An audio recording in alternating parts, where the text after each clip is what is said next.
হেদায়েত পাওয়ার জন্য এক নম্বর শর্ত হচ্ছে, প্রিয় মুসলমান ভাই,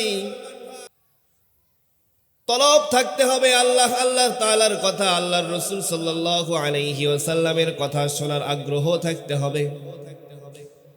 সাহাবায়ে কেরাম রাদিয়াল্লাহু তাআলা আনহুম, তাদের ভিতরে আল্লাহর রাসূল সাল্লাল্লাহু আলাইহি ওয়াসাল্লামের কথা শোনার আগ্রহ তাদের ভিতরে ছিল। আল্লাহর রাসূল সাল্লাল্লাহু আলাইহি ওয়াসাল্লামের কথা যারা শুনছে,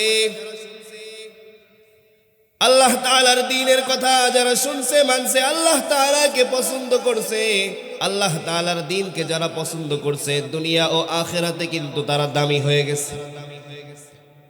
দুনিয়ার জিন্দেগিতে যারা সাহাবায়ে কেরাম রাদিয়াল্লাহু তাআলা আনহুম, তারা বেগুনাহ মাসুম হয়ে কবরে গেছে, সাহাবায়ে কেরামের উপরে আল্লাহ তাআলা সন্তুষ্ট হয়েছেন, তাদের সম্পর্কে আল্লাহ তাআলা কোরআনের মধ্যে বক্তব্য দিয়ে দিয়েছেন, রাদিয়াল্লাহু আনহুম ওয়া রাদু আনহু, যে আমি আল্লাহ তাআলা সমস্ত সাহাবায়ে কেরামের উপর সন্তুষ্ট হয়ে গেছি। বলেন সুবহানাল্লাহ।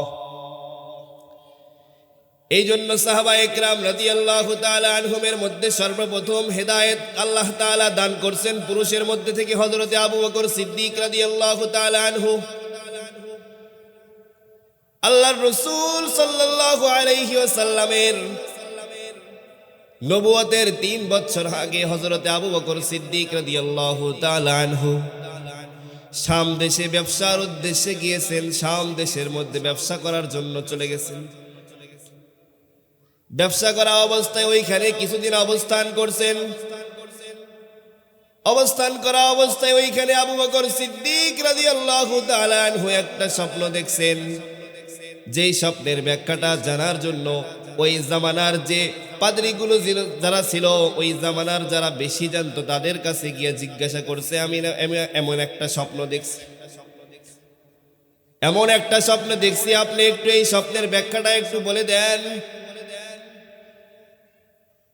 ওই ইহুদি পাদ্রী আবু বকর সিদ্দিক রাদিয়াল্লাহু তাআলা আনহুকে বলছে যে, তুমি যে স্বপ্নটা দেখছো, এই স্বপ্নের ব্যাখ্যাটা হচ্ছে, অচিরেই তোমার বংশের মধ্যে একজন মুহাম্মদ নামের একজন নবী হবে, আর এই নবীর হাতে সর্বপ্রথম কালেমা পড়িয়া তুমি তার অনুসারী হবে।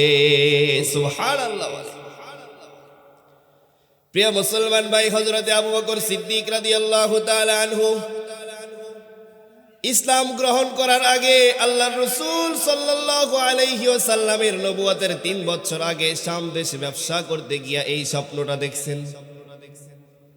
মদিনায় যখন চলে আসছে, মদিনায় আসার পরে আল্লাহর রাসূল সাল্লাল্লাহু আলাইহি ওয়াসাল্লাম যখন নবুয়ত প্রাপ্ত হয়েছে, হযরতে মুহাম্মদুর রাসূলুল্লাহ সাল্লাল্লাহু আলাইহি ওয়াসাল্লাম আবু বকর সিদ্দিক রাদিয়াল্লাহু তাআলা আনহুর কাছে সর্বপ্রথম পুরুষের মধ্যে থেকে দাওয়াত নিয়ে চলে গেছেন। আবু বকর সিদ্দিক রাদিয়াল্লাহু তাআলা আনহুকে আল্লাহর রাসূল সাল্লাল্লাহু আলাইহি ওয়াসাল্লাম বলতেছে, ও আমার ভাই, তুমি আমার দ্বীনকে গ্রহণ করো। আল্লাহ তাআলা আমাকে নবী হিসেবে পাঠাইছে, আমি যে কালেমা তোমাকে শিখাইতেছি, এই কালেমা তুমি পড়ে নাও। যে কালেমাটা হচ্ছে লা ইলাহা ইল্লাল্লাহু মুহাম্মাদুর রাসূলুল্লাহ। এই কালেমাটা পড়ার জন্য মুহাম্মাদুর রাসূলুল্লাহ সাল্লাল্লাহু আলাইহি ওয়াসাল্লাম যখন হযরতে আবু বকর সিদ্দিক রাদিয়াল্লাহু তাআলা আনহুকে আদেশ করছে, আবু বকর সিদ্দিক রাদিয়াল্লাহু তাআলা আনহু আল্লাহর রাসূল সাল্লাল্লাহু আলাইহি ওয়াসাল্লামকে বলতেছে, আপনার কালেমা পড়বো, আপনার অনুসারী হব, আপনাকে নবী হিসেবে মানবো, সব আমি শুনবো, কিন্তু আমার একটা প্রশ্ন আছে। আপনি যে নবী হয়েছেন, আপনি যে নবুয়ত প্রাপ্ত হয়েছেন, এটার প্রমাণ কি? এইটার দলিলটা যদি আপনি আমাকে দিতে পারেন, তো এখনই আমি আপনার অনুসারী হয়ে যাব। আল্লাহর রাসূল সাল্লাল্লাহু আলাইহি ওয়াসাল্লাম হযরতে আবু বকর সিদ্দিক রাদিয়াল্লাহু তাআলা আনহুকে বলতেছে, আজ থেকে 3 বছর আগে শাম দেশে ব্যবসার উদ্দেশ্যে গিয়ে আমাকে যে স্বপ্নটা দেখছো, সেই স্বপ্নটাই হচ্ছে আমার নবুয়ত। সুবহানাল্লাহ। আবু বকর সিদ্দিক রাদিয়াল্লাহু তাআলা আনহু বলতেছে, ওই স্বপ্নটা যে আমি দেখছি, আমি আর ওই ইহুদি ছাড়া তো আর কেউ জানে না। ইনি কিভাবে জানলো? আল্লাহর রাসূল সাল্লাল্লাহু আলাইহি ওয়াসাল্লাম যখন এই কথা আবু বকর সিদ্দিকরে জানাইছেন, জানানোর সঙ্গে সঙ্গে হযরতে আবু বকর সিদ্দিক রাদিয়াল্লাহু তাআলা আনহু আল্লাহর রাসূল সাল্লাল্লাহু আলাইহি ওয়াসাল্লামের হাতে কালেমা পড়িয়া সর্বপ্রথম মুসলমান হয়ে গেছে। বলেন সুবহানাল্লাহ। প্রিয় মুসলমান ভাই, আবু বকর সিদ্দিক রাদিয়াল্লাহু তাআলা আনহু যে মুসলমান হইছেন, এমন ভাবে আল্লাহর রাসূল সাল্লাল্লাহু আলাইহি ওয়াসাল্লামকে মানছেন, এমন ভাবে আল্লাহ তাআলার দ্বীনকে গ্রহণ করছেন যে আল্লাহর রাসূল সাল্লাল্লাহু আলাইহি ওয়াসাল্লামের ডান পাশে শোয়ার জন্য জায়গা হয়ে গেছে। আবু বকর সিদ্দিক রাদিয়াল্লাহু তাআলা আনহু সাধারণ কোন সাহাবী নয়। প্রিয় মুসলমান ভাই, যে জান্নাতের ৮ দরজা হযরতে আবু বকর সিদ্দিক রাদিয়াল্লাহু তাআলা আনহুকে প্রবেশ করার জন্য তাকে ডাকবে। এই জন্য প্রিয় মুসলমান ভাই, সাহাবায়ে কেরাম রাদিয়াল্লাহু তাআলা আনহুমের ভিতরে তলব ছিল আল্লাহ তাআলার দ্বীন গ্রহণ করার জন্য। আল্লাহর রাসূল সাল্লাল্লাহু আলাইহি ওয়াসাল্লামের যে দ্বীন আছে, এই দ্বীনকে তারা মানছেন, তারা শুনছেন, এমন ভাবে দ্বীনকে তারা আঁকড়ে ধরছেন যে আল্লাহ তাআলা, আল্লাহর রাসূল সাল্লাল্লাহু আলাইহি ওয়াসাল্লাম সকলেই আবু বকর সিদ্দিক রাদিয়াল্লাহু তাআলা আনহুর উপরে সন্তুষ্ট হয়ে গেছেন। সুবহানাল্লাহ। এই জামানাতেও যদি প্রিয় মুসলমান ভাই আমরা ওই আবু বকর সিদ্দিক ওয়ালা যদি আমরা মেহনত করিয়া ওই রকম দ্বীন গ্রহণ করি, ওই জামানাতে আবু বকর সিদ্দিক রাদিয়াল্লাহু তাআলা আনহু দ্বীনের পিছনে মেহনত করছেন, আল্লাহ তাআলার দ্বীনকে গ্রহণ করছেন। আবু বকর সিদ্দিক রাদিয়াল্লাহু তাআলা আনহু আল্লাহর রাসূলকে এমন ভাবে মানছেন, আল্লাহর রাসূল যা বলছে আবু বকর সিদ্দিক তাই করছেন। এই জন্য আবু বকর সিদ্দিক রাদিয়াল্লাহু তাআলা আনহুকে জান্নাতের ৮ দরজা ডাকবে যে তুমি আমার ভিতর দিয়া প্রবেশ করো। এই জন্য হেদায়েত আসার জন্য আমাদের ১ নাম্বার শর্ত থাকতে হবে ভাই, তলব। অনুরূপভাবে সাহাবায়ে কেরাম রাদিয়াল্লাহু তাআলা আনহুমের মধ্যে থেকে হযরতে আবু হুরায়রা রাদিয়াল্লাহু তাআলা আনহু, যার বর্ণনা পাওয়া যায় যে সবচাইতে বেশি হাদিস বর্ণনা করেছেন হযরতে আবু বকর সিদ্দিক রাদিয়াল্লাহু তাআলা আনহু। আল্লাহ তাআলা কোরআনের মধ্যে বলেন, ইয়া আইয়ুহাল্লাযীনা আমানু ইন তানসুরুল্লাহা ইয়ানসুরকুম ওয়া ইউসাব্বিত আকদামাকুম। আল্লাহ তাআলা বলতেছে, হে ঈমানদারগণ, তোমরা শুধুমাত্র আমার দ্বীনের কাজে সাহায্য করো, আমি আল্লাহ তাআলা তোমাদেরকে সর্বদিক দিয়ে সাহায্য সহযোগিতা করব। ওয়া ইউসাব্বিত আকদামাকুম, এবং শত্রুর মোকাবেলায় আমি আল্লাহ তাআলা তোমাদেরকে দৃঢ় পথ দেখাবো। ওয়া কানা হাক্কান আলাইনা নাসরুল মুমিনিন। আল্লাহ তাআলা বলতেছে, মুমিনদেরকে সাহায্য করাই হচ্ছে আমি আল্লাহ তাআলার কর্তব্য। আল্লাহ তাআলার সাহায্য আসতে যদি দেরি হয়, আল্লাহ তাআলা বান্দাকে পরীক্ষা করার জন্য বিভিন্ন দিক দিয়ে বিভিন্ন দিকে সাহায্য সহযোগিতা করে। আল্লাহ তাআলা বলতেছে, বান্দা আমার সাহায্য আসতে যদি দেরি হয়, ওয়ালা তাহিনু ওয়ালা তাহজানু ওয়া আনতুমুল আ'লাউনা ইন কুনতুম মুমিনিন। আল্লাহ তাআলা কোরআনের মধ্যে জানায়া দিচ্ছেন, ওয়ালা তাহিনু, তোমরা হিম্মত হারাবে না, ওয়ালা তাহজানু, এবং দুঃখিত হইবা না, ওয়া আনতুমুল আ'লাউনা, বিজয় আমি আল্লাহ তাআলা তোমাদের জন্যই রাখছি, ইন কুনতুম মুমিনিন, যদি তোমরা প্রকৃত মুমিন হইতে পারো। সাহাবায়ে কেরাম রাদিয়াল্লাহু তাআলা আনহুম, ওনারা তো দ্বীনের উপরে মেহনত করছেন, আল্লাহ তাআলাকে খুশি করছেন, তারা মুমিন হয়ে গেছে। এই জন্য যেইখানে যখন সাহায্য লাগছে আল্লাহ তাআলার পক্ষ থেকে সেইখানে সাহায্য করা হয়েছে। হযরতে আবু হুরায়রা রাদিয়াল্লাহু তাআলা আনহুর কথা বলতেছিলাম। প্রিয় মুসলমান ভাই, আবু হুরায়রা রাদিয়াল্লাহু তাআলা আনহু আল্লাহর রাসূলের কাছে গিয়ে নিজের মার জন্য দোয়া করে নিয়েছেন। আল্লাহর রাসূলের দোয়া, আল্লাহর রাসূল সাল্লাল্লাহু আলাইহি ওয়াসাল্লাম পুরা উম্মতের জন্য দোয়া করছেন। আবু হুরায়রা রাদিয়াল্লাহু তাআলা আনহু আল্লাহর রাসূলের কাছে একদিন দৌড় দিয়া গেছেন, গিয়া বলতেছে, ইয়া রাসূলুল্লাহ, ইয়া হাবিবাল্লাহ, আপনার যে দ্বীন আমি গ্রহণ করছি, আপনার যে ইসলাম আমি গ্রহণ করছি, আপনার পক্ষ থেকে যে কালেমাটা আমি পড়ছি, এই দ্বীন গ্রহণ করার কারণে আমার মা আমাকে বাড়িতে পিটাইতেছে, আমাকে বাড়ি থেকে বাহির করে দিতেছে। আবু হুরায়রা রাদিয়াল্লাহু তাআলা আনহু আল্লাহর রাসূলের কাছে গিয়া বলতেছে, ইয়া রাসূলুল্লাহ, আপনি একটু আমার মার জন্য একটু দোয়া করে দেন। আল্লাহর রাসূল সাল্লাল্লাহু আলাইহি ওয়াসাল্লাম আবু হুরায়রা রাদিয়াল্লাহু তাআলা আনহুর চেহারার দিকে তাকাইছে, তাকায় দেখতেছে চেহারার অবস্থা বেশি ভালো নয়। আল্লাহর রাসূল সাল্লাল্লাহু আলাইহি ওয়াসাল্লাম দুই হাত আসমানের দিকে উঠাইছেন আর বলছেন, আয় আল্লাহ, আবু হুরায়রার মাকে আপনি ইসলামের জন্য, দ্বীনের জন্য কবুল করেন। সুবহানাল্লাহ বলেন। এই দোয়া করার সাথে সাথে হযরতে আবু হুরায়রা রাদিয়াল্লাহু তাআলা আনহু এখান থেকে দৌড় দিয়েছেন, নিজের বাড়ির দিকে দৌড় দিয়েছেন আর চিন্তা করতেছেন দিলে দিলে যে আমি দৌড় দিয়া বাড়িতে আগে পৌঁছি নাকি আল্লাহর রাসূলের দোয়া আগে পৌঁছে। এই চিন্তা করি আবু হুরায়রা রাদিয়াল্লাহু তাআলা আনহু বাড়ির দিকে দৌড় দিয়েছে।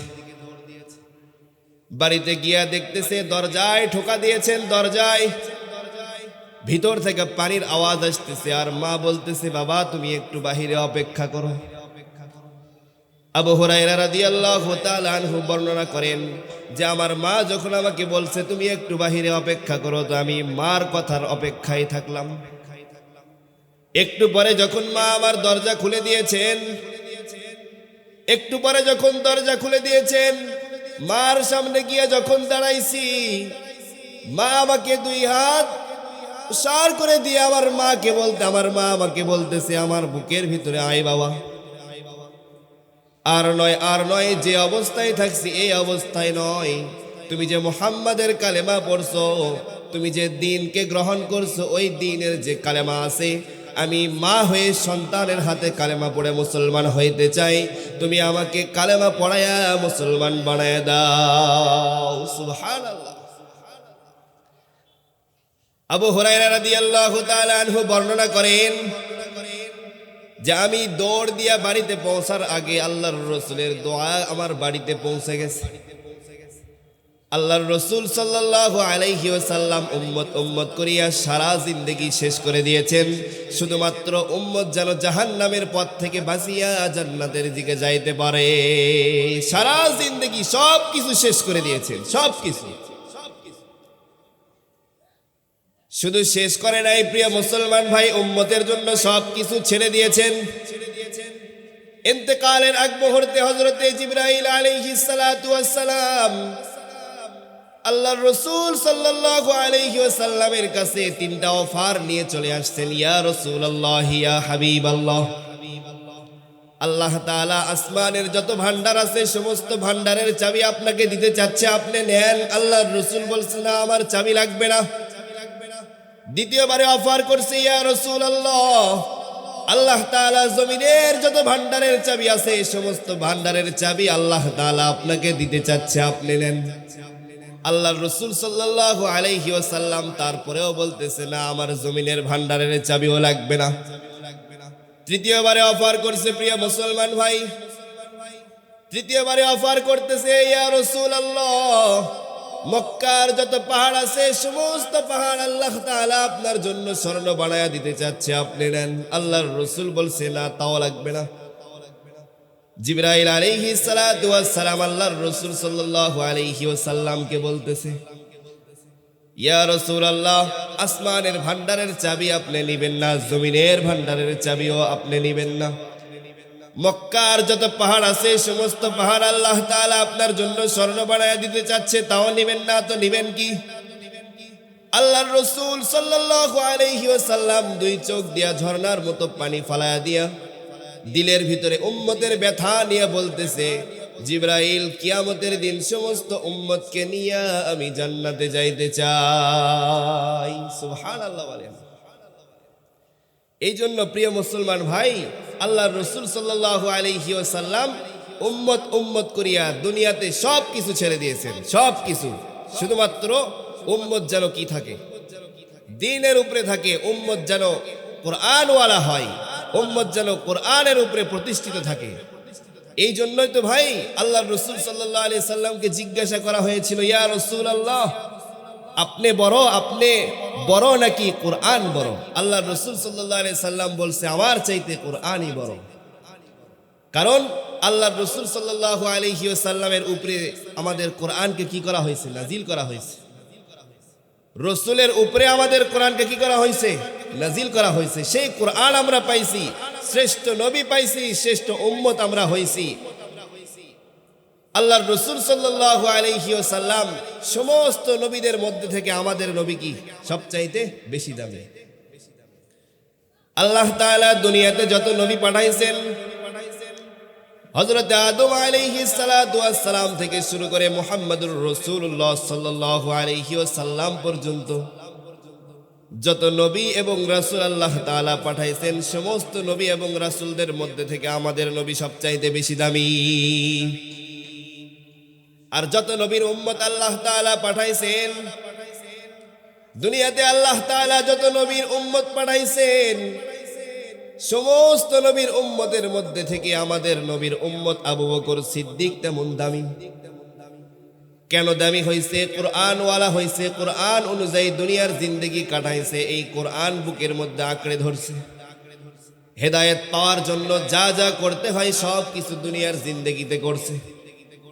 16 নম্বর পারার 19 নম্বর পৃষ্ঠায় সূরা তাহা আল্লাহ তাআলা বলেন, ومن أعرض عن ذكري فإن له معيشة ضنكا ونحشره يوم القيامة أعمى قال رب لم حشرتني أعمى وقد كنت بصيرا قال كذلك أتتك آياتنا فنسيتها।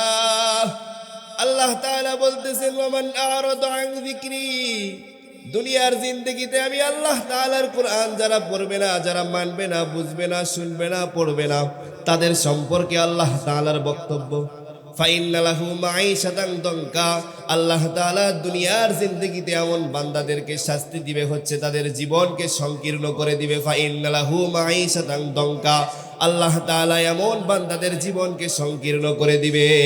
নাউজুবিল্লাহ। তাফসীরের কিতাবের ভিতরে আছে সংকীর্ণর অর্থ দুইটা লেখছেন। সংকীর্ণ বলতে একটা বুঝাইছেন, সেটা হচ্ছে দুনিয়ার জীবনকে সংকীর্ণ করে দিবেন। আর একটা অর্থ হচ্ছে কবরে যখন একটা মানুষকে রাখা হবে, কবরকে এমনভাবে সংকীর্ণ করে দেওয়া হবে যে এক পাশের হাড় আর এক পাশের মধ্যে এইভাবে ঢুকে যাবে। এটা আল্লাহর রাসূল দেখায়া দিয়েছেন। আল্লাহর রাসূল কি করছেন? দেখায়া দিয়েছেন। এই জন্য প্রিয় মুসলমান ভাই, আল্লাহর রাসূল সাল্লাল্লাহু আলাইহি ওয়াসাল্লামকে আল্লাহ তাআলা জানায়া দিয়েছেন, ওমান আ'রাদা আন যিকরি ফাইন্না লাহু মাঈশাতান দনকা। দুনিয়ার জিন্দেগিতে যারা কোরআন পড়বে না, কোরআন মানবে না, কোরআন বুঝবে না, কোরআন অনুযায়ী চলবে না, ফাইন্না লাহু মাঈশাতান দনকা, আল্লাহ তাআলা বলতেছে এমন বান্দাদের জীবনকে আমি আল্লাহ তাআলা সংকীর্ণ করে দিব। 2 নম্বর শাস্তি হচ্ছে প্রিয় মুসলমান ভাই, ওয়ানাহশুরুহু ইয়াউমাল কিয়ামাতি আ'মা, যারা দুনিয়ার জিন্দেগিতে কোরআন পড়বে না, কোরআন মানবে না, কোরআন বুঝবে না, কোরআন অনুযায়ী চলবে না, আল্লাহ তাআলা বলতেছে এমন বান্দাদের 2 নম্বর শাস্তি হচ্ছে হাসরের মাঠে যখন উঠবে, এমন বান্দাদেরকে আমি আল্লাহ তাআলা তাদের চোখকে অন্ধ করে তুলব। ওয়ানাহশুরুহু ইয়াউমাল কিয়ামাতি আ'মা, তাদেরকে আল্লাহ তাআলা অন্ধ করিয়া উঠাইবেন। নাউজুবিল্লাহ বলেন। ক্বালা রাব্বি লিমা হাশারতানি আ'মা ওয়া ক্বাদ কুনতু বাসীরা, আল্লাহ তাআলা বলতেছে যে আমি আল্লাহ তাআলা দুনিয়াতে আমি কোরআনের আয়াত দিয়েছিলাম, কোরআন অনুযায়ী চলার জন্য আদেশ করেছিলাম, তোমরা কোরআন অনুযায়ী না চলিয়া আমি আল্লাহ তাআলাকে ভুলিয়া ভুলিয়া চলেছো। আজকে হাসরের মাঠে আমি আল্লাহ তাআলা তোমাদেরকে ভুলে গেলাম। এই জন্য আল্লাহ তাআলা জানাইছেন যে হেদায়েত পাওয়ার জন্য 1 নম্বর শর্ত থাকতে হবে, সেটা হচ্ছে তলব। আল্লাহ আল্লাহর রাসূলের যে কথাগুলো আছে এই কথা শোনার আগ্রহ আমাদের ভিতরে থাকতে হবে। হাদিস শরীফের মধ্যে আছে, মানিত্তাবা আল হুদা বিগাইরিল কুরআন আদাল্লাহুল্লাহ, যদি কোনো বান্দা কোরআন ছাড়া অন্য কোনো জায়গায় হেদায়েত খুঁজে, সে কি হয়ে যাবে? ধ্বংস হয়ে যাবে। এই জন্য কোরআন অনুযায়ী চলতে হবে, কোরআন অনুযায়ী আমাদের হেদায়েত খুঁজতে হবে। সাহাবায়ে কেরাম রাদিয়াল্লাহু তাআলা আনহুম দুনিয়ার জিন্দেগিতে যেমন আল্লাহর রাসূল সাল্লাল্লাহু আলাইহি ওয়াসাল্লামের কথা শুনিয়া আল্লাহর রাসূল সাল্লাল্লাহু আলাইহি ওয়াসাল্লামের যে দিন আছে এই দিনকে গ্রহণ করিয়া চলছেন, আল্লাহ তাআলাকে যেমন সন্তুষ্ট করেছেন, রাজি করছেন, এই জামানাতেও যদি ওই সাহাবীওয়ালা জিন্দেগি নিয়ে আল্লাহ তাআলাকে সন্তুষ্ট করি, তো সাহাবায়ে কেরামদের উপরে আল্লাহ তাআলা যেমন সন্তুষ্ট হয়েছেন, আমাদের উপরেও সে আল্লাহ তাআলা সন্তুষ্ট হয়ে যাবেন। মুমিন যদি হইতে পারি, ওয়া কানা হাক্কান আলাইনা নাসরুল মুমিনিন, মুমিন যদি হইতে পারি, হেদায়েত যদি আমাদের ভিতরে আসে, মুমিন যদি হইতে পারি, তো আল্লাহ তাআলা বলতেছে মুমিনদেরকে সাহায্য করাই হচ্ছে আমি আল্লাহ তাআলার কর্তব্য। এই জন্য মুমিন হওয়ার জন্য সবাই তৈরি আছি তো ইনশাআল্লাহ? জোরে আওয়াজ দিয়ে বলেন না ইনশাআল্লাহ? মুমিন হওয়ার জন্য, হেদায়েত পাওয়ার জন্য যা যা করতে হয় এই সবগুলা দুনিয়ার জিন্দগিতে বাস্তবায়ন করতে হবে। এই হেদায়েত নিয়ে যদি কবরে যায় তো কবরও কি হবে? সুন্দর হবে। আল কবরু রাউযাতুম মিন রিয়াজিল জান্নাহ আও হুফরাতুম মিন হুফারিন নার। ঈমান নিয়ে, আমল নিয়ে, হেদায়েত নিয়ে যদি কবরে যায় তো কারো আল্লাহ তাআলা এমন বান্দাদের জন্য কবরকে জান্নাত বানায় দিবে। আর যদি হেদায়েত না নিয়ে যাই, আল্লাহ তাআলার দ্বীনকে না মানিয়ে যাই, তো আল্লাহ তাআলা বলতেছে এমন বান্দাদের জন্য কবরকে আমি আল্লাহ তাআলা জাহান্নাম বানায় দিব। নাউজুবিল্লাহ বলে। এই জন্য এই কবরে যাওয়ার জন্য ঈমান আর আমল নিয়ে তৈরি আছি তো বগুড়ার মুসলমান ভাই? বগুড়া সোনাতলার মুসলমান ভাই রাজি আছি তো ইনশাআল্লাহ? আল্লাহ তাআলা আমাদের সকলকে আল্লাহ তাআলার হুকুম মানিয়া, রাসূল সাল্লাল্লাহু আলাইহি ওয়াসাল্লামের তরিকায় চলিয়া, সাহাবীওয়ালা জিন্দেগি নিয়ে ওই কবর পর্যন্ত ঈমান আর আমল নিয়ে আমাদের সকলকে পৌঁছার তৌফিক দান করেন। আমিন। ওয়া আখিরু দাওয়ানা আলহামদুলিল্লাহি রাব্বিল আলামিন।